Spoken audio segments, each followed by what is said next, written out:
بسم اللہ الرحمن الرحیم۔ ناظرین السلام علیکم، میں ہوں آپ کا میزبان صابر شاکر وفاقی دارالحکومت اسلام آباد سے۔ کچھ تازہ ترین خبریں ہیں، کچھ اہم ڈیولپمنٹس ہیں، میں آپ کے ساتھ شیئر کرتا ہوں۔ صورتحال یہ ہے کہ اب آزاد کشمیر کے الیکشن، وہاں پہ پاکستان تحریک انصاف کو ایک سیٹ اور مل گئی ہے، کیونکہ کچھ پولنگ سٹیشن پہ گڑبڑ ہوئی تھی LA-16، تو اس کا نتیجہ روک لیا گیا تھا۔ دوبارہ پولنگ ہوئی، دوبارہ پولنگ کے نتیجے میں مجموعی طور پہ وہاں سے پاکستان تحریک انصاف کے جیت گئے، اور اب آزاد کشمیر قانون ساز اسمبلی میں PTI کی ایک نشست اور بڑھ گئی، اور وہ ہو گئی ہیں 26 مخصوص نشستوں کے انتخابات ہوں گے۔ تو 45 کا ہاؤس ہے، 45 سیٹوں پہ الیکشن ہوا تھا، 26 پہ پاکستان تحریک انصاف، 11 پاکستان پیپلز پارٹی، 6 جو ہیں وہ مسلم لیگ نواز اور مسلم کانفرنس اور جموں کشمیر پیپلز پارٹی، ان کی ایک ایک۔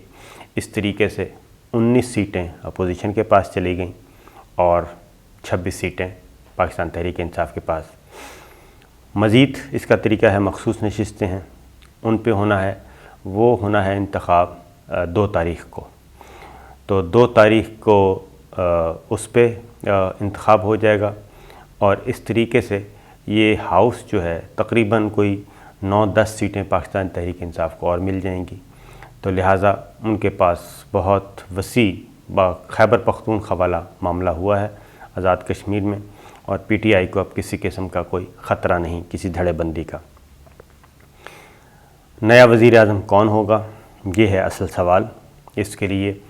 وزیر اعظم نے شارٹ لسٹ کیے تھے 4 نام،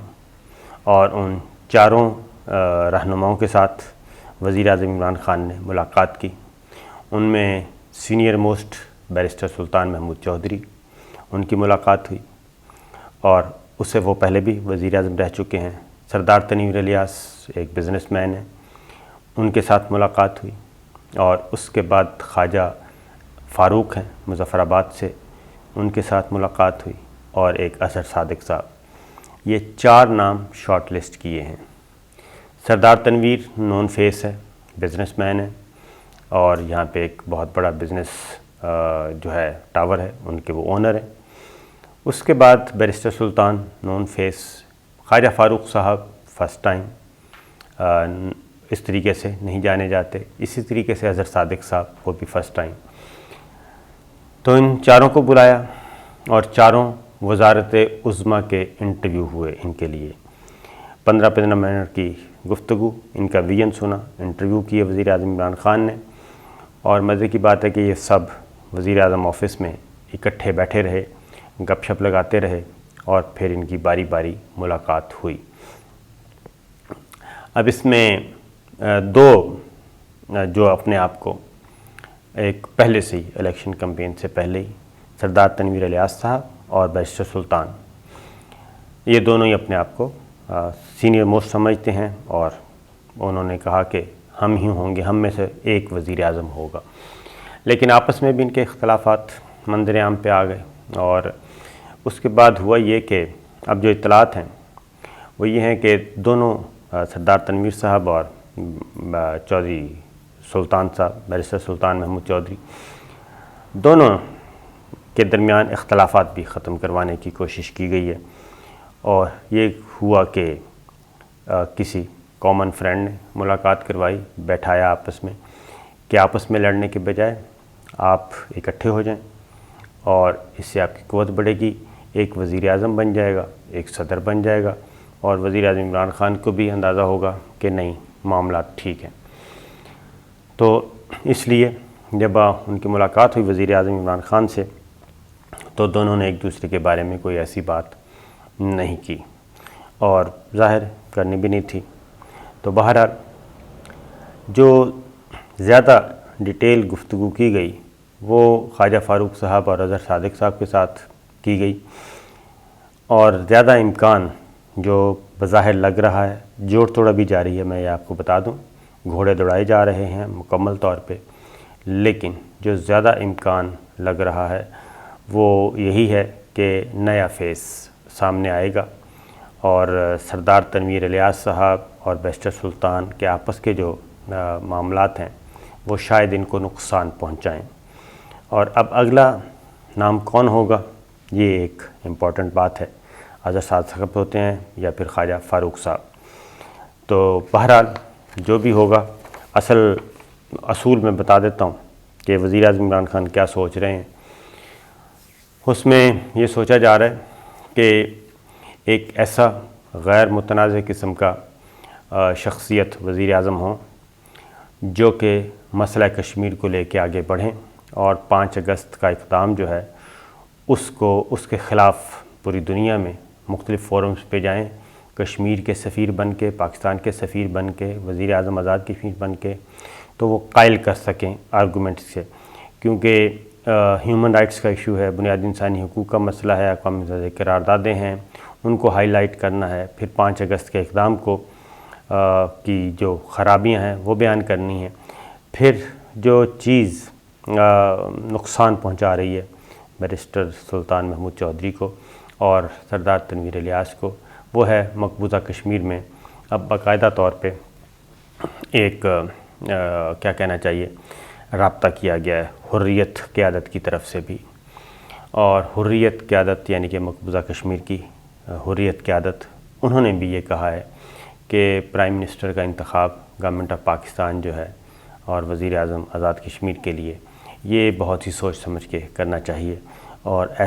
کوئی ایسا امبیرسنگ کوشچن نہیں کرنا چاہیے کہ جیسے راجہ فاروق حیدر جو ہے وہ بالکل پٹڑی سے اترے ہوئے ہیں اور انہوں نے عجیب و غریب قسم کی باتیں کرنا شروع کر دی ہیں، اور شہباز شریف کہہ رہا ہوں، نواز شریف اور مریم صفدر کے ہاتھوں کا کھلونا بن گئے ہیں، اس سے کشمیر کاز کو نقصان پہنچ رہا ہے۔ لہٰذا 3 اگست کو اسمبلی کا اجلاس ہوگا، آزاد کشمیر قانون ساز اسمبلی کا، نئے ارکان اوتھ اٹھائیں گے، اسپیکر ڈپٹی اسپیکر کا انتخاب ہوگا، تو یہ چاروں لوگ ہی کہیں نہ کہیں ایڈجسٹ ہوں گے۔ بیرسٹر سلطان محمود کے لیے پریزیڈنٹ کے بھی نام آ رہا ہے کہ ہو سکتا ہے وہ صدر آزاد کشمیر ہو جائیں۔ اب سردار تنویر صاحب کا کیا بنے گا یہ بھی کچھ نہیں کہہ سکتے، لیکن 3 تاریخ کو ڈپٹی اسپیکر کا انتخاب ہو جائے گا، اور 4 تاریخ کو نئے وزیر اعظم آزاد کشمیر جو ہیں وہ آ جائیں گے۔ اناؤنسمنٹ اس بات کا امکان ہے کہ شاید منڈے تک ہو جائے گی اناؤنسمنٹ۔ 2 تاریخ کو وزارت عظمیٰ کے لیے امیدوار کا اعلان کر دیا جائے گا، پاکستان تحریک انصاف کریں گے۔ جو مشاورت کر رہے ہیں وزیر اعظم عمران خان، وہ سیف اللہ نیازی جو کہ پارٹی کے اہم رہنما بھی ہیں، سرکردہ ہیں، سینیٹر بھی ہیں، اور وزیر اعظم کے معتمد خاص بھی ہیں عمران خان صاحب کے، ان کے ساتھ مشاورت کر رہے ہیں۔ اور اس کے بعد علی امین گنڈا پور جو وزیر ہیں آزاد جموں کشمیر کہہ رہا ہوں، امور کشمیر کے، تو لہٰذا یہ 2 اہم قریبی لوگ ہیں، اور جتنی بھی یہ ملاقات ہوئی چاروں کینڈیڈیٹ کے ساتھ، تو یہ دونوں رہنما بھی وزیر اعظم عمران خان کے ساتھ موجود تھے۔ بہرحال یہ چیز ہے، اور 4 تاریخ تک کی نئے وزیر اعظم آ جائیں گے، اور 5 اگست کو وزیر اعظم عمران خان آزاد جموں کشمیر نئی قانون ساز اسمبلی سے خطاب کریں گے، اور اس دن آزاد کشمیر میں پاکستان تحریک انصاف کی حکومت ہوگی اور انہی کا وزیر اعظم ہوگا۔ تو یہ تو آزاد کشمیر کے صورتحال ہے۔ اگلا جو نمبر 2 ٹاپک ہے وہ ہے پاکستان اور چین، پاکستان اور طالبان۔ آج کل ایک تو افغانستان سے ڈیلیگیشن آیا ہوا ہے یوتھ کا، ان کی کافی پاکستان کے بارے میں امیج جو ہے، اور پاکستان کی جو افغان پالیسی ہے مستقبل کے بارے میں، اس کو کلیئر کیا جا رہا ہے۔ وزیر اعظم عمران خان نے بھی اس سلسلے میں واضح طور پہ کلیئر کیا 2-3 چیزیں۔ ایک تو یہ انہوں نے کہا کہ طالبان سے ہمارا کوئی سروکار نہیں ہے، اور ہم صرف امن چاہتے ہیں، اور افغانستان میں صرف امن ہونا چاہیے، حکومت کس کی بھی ہو یہ افغانستان کے عوام نے فیصلہ کرنا ہے، اور وہاں پہ طالبان کی حکومت آ جائے، افغان عوام طالبان کو منتخب کر لیں، ان کی حکومت تسلیم کر لیں، کوئی اور حکومت آ جائے، تو ہمارا کام جو ہے پاکستان کا جو نئی پالیسی ہے وہ کسی ایک گروہ سے نہیں ہے، بلکہ جو بھی افغان عوام وہاں پہ حکومت بنائیں گے پاکستان اس کے ساتھ چلے گا، اس حکومت کو تسلیم کرے گا اور اس حکومت کو مستحکم کرے گا۔ باقی رہا یہ کہ کیونکہ بہت زیادہ کوشش کی جا رہی ہے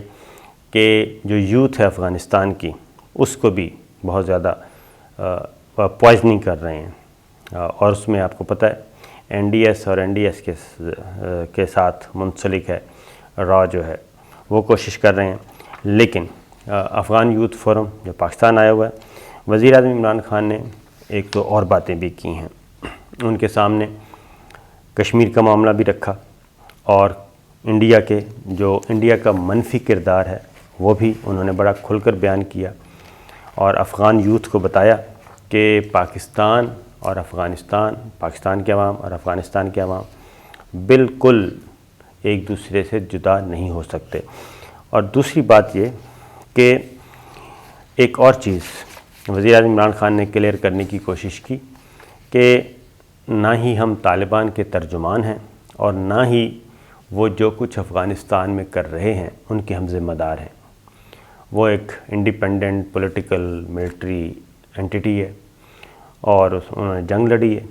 اور امریکہ اور نیٹو ان کے ساتھ معاہدہ کر کے وہاں سے نکل رہا ہے، اور افغان طالبان جو ہیں وہ اپنی طاقت استعمال کر رہے ہیں اور وہاں کے عوام اس کو پسند کرتے ہیں۔ اگلی بات جو وزیر اعظم نے کی وہ یہ تھی کہ پاکستان میں جو افغان مہاجرین ہیں 3 ملین کے قریب، ان کی میجورٹی بھی طالبان کو سپورٹ کرتی ہے اور وہ بھی طالبان کے حامی ہیں، اور اس کی ریزن بڑی جینون ہے۔ اس کی ریزن یہ ہے کہ جب ملا عمر کی حکومت تھی افغانستان میں، تو افغانستان میں جو عام آدمی تھا، عام آدمی وہ زیادہ محفوظ اپنے آپ کو تصور کر رہا تھا۔ وہاں پہ منشیات کی جو کاشت ہے وہ مائنس پہ چلی گئی تھی، یعنی کہ زیرو پہ آ گئی تھی۔ وہاں پہ منشیات نہ کاشت ہو رہی تھی نہ وہاں سے سمگل ہو رہی تھی، اور وہاں کے لوگ سستا انصاف ان کو مل رہا تھا۔ تو لہٰذا وزیر اعظم عمران خان نے یہ افغان یوتھ کو یہ بتایا کہ اس پہ بھی غور کرنا چاہیے، اور ہم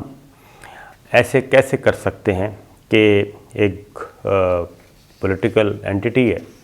21 سال انہوں نے وہاں پہ جدوجہد کی ہے، اور امریکہ تو ان کے ساتھ معاہدہ کر کے پتلی گلی سے نکل رہا ہے، اور ہمیں کہا جا رہا ہے کہ ہم افغان طالبان کے ساتھ لڑیں یا افغان طالبان کو اپوز کریں۔ یہ پاسبل نہیں ہے۔ تو یہ پاکستان کی پالیسی آہستہ آہستہ کلیئر ہوتی جا رہی ہے۔ ساتھ ہی ساتھ ایک اور پیغام دیا گیا ہے، اور وہ پیغام دیا گیا ہے واشنگٹن کو۔ وہ یہ پیغام دیا گیا ہے کہ پاکستان اور چائنا جناب ایک ہیں، ایک تھے اور ایک رہیں گے۔ پیپلز لبریشن آرمی کے قیام کی 94ویں سالگرہ GHQ میں اس کا تقریب کا اہتمام کیا گیا۔ جی ہاں بالکل، پیپلز لبریشن آرمی جو چائنا کی فوج ہے، اس کے قیام کو 94 سال ہو گئے، اور وہ اس تقریب کا اہتمام GHQ راولپنڈی میں کیا گیا، جس میں چین کے سفیر خاص طور پہ، آرمی چیف شریک ہوئے، تینوں مسلح افواج کے سربراہان شریک ہوئے، پاکستان کے دیگر فوجی قیادت شریک ہوئی، اور اس میں یہ تصاویر خاص طور پہ اور یہ تقریب، یہ میسج تھا واشنگٹن کو بھی اور دلی کو بھی کہ آپ اپنی اسٹریٹجی بنائیں، ورکنگ پیپر تیار کریں، لیکن ہماری ترجیحات کیا ہیں؟ ہماری ترجیحات چائنا اور پاکستان ایک ہیں، اور ہمارے آئندہ کے معاملات بھی اسی طریقے سے آگے بڑھیں گے۔ جاتے جاتے ایک خبر دے دوں جی کہ سعودی وزیر خارجہ آئے تھے پاکستان۔ وہ کیا خواہشات لے کے آئے تھے، کیا پیغامات لے کے آئے تھے، لیکن پاکستان نے جو ان کو پیغام دیا وہ یہ دیا ہے کہ سعودی سرمایہ کاروں کو پاکستان آنا چاہیے، یہاں پہ انویسٹمنٹ کرنی چاہیے، پاکستان کے ساتھ ٹریڈ بڑھانی چاہیے، اور سعودی سرمایہ کار جو ہیں وہ اگر سی پیک میں اور بیلٹ اینڈ روڈ میں اس منصوبے کا حصہ بنیں گے اور اس منصوبے میں آ کے اپنی توانائیاں صرف کریں گے تو پاکستان کو بہت خوشی ہوگی۔ لہٰذا سادہ زبان میں یہ کہ وزیر اعظم عمران خان اور گورنمنٹ آف پاکستان نے سعودی عرب کو ایک بار پھر یہ کہا ہے کہ جو نیا اقتصادی زون بننے جا رہا ہے، اقتصادی راہداری کے ضمن میں نیا اقتصادی زون، خصوصی زون بننے جا رہا ہے، اس کے حوالے سے سعودی وزیر خارجہ کو پاکستان نے انفارم کیا ہے اور انہوں نے کہا ہے کہ اس اقتصادی زون میں پاکستان ویلکم کرے گا سعودی عرب کو، سعودی عرب کے سرمایہ کاروں کو، سعودی عرب کے انویسٹمنٹ کو۔ اس کا مطلب بڑا واضح ہے، وہ اس لیے کہ کل کو ہمارے دوست ملک یہ نہ کہیں کہ پاکستان نے تو ہمیں دعوت ہی نہیں دی تھی، اور اگر اس اقتصادی زون میں ایسے ممالک آ جاتے ہیں جو ہمارے برادر ملکوں کو پسند نہیں تو پھر کل کو یہ گلہ نہیں بنے گا۔ لہٰذا پاکستان نے سب کچھ بتا دیا، اور اب دیکھنا ہے کہ سعودی عرب کس حد تک رسپونڈ کرتا ہے۔ تو یہ تھیں کچھ خاص خبریں، اجازت دیجیے، اللہ حافظ۔